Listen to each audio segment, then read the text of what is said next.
চাঁপাইনবাবগঞ্জ দুর্গাপুরে দাখিল পরীক্ষার্থীদের বিদায়ী অনুষ্ঠান অনুষ্ঠিত হয়েছে।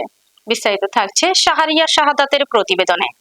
চাঁপাইনবাবগঞ্জ সদর দুর্গাপুরে দারুল উলুম দাখিল মাদ্রাসার পরীক্ষার্থীদের বিদায়ী অনুষ্ঠান অনুষ্ঠিত হয়।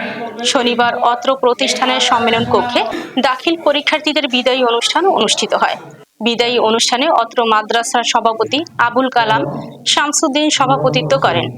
বক্তব্য রাখেন অত্র প্রতিষ্ঠানের সুপার মোজাম্মেল হক, মৌলভী শিক্ষক আবু তাহের, বিদায়ী পরীক্ষার্থী সুমাইয়া খাতুন সহ অন্যান্যরা। বক্তব্য শেষে পরীক্ষার্থী সহ সকলের জন্য দোয়া করা হয়েছে।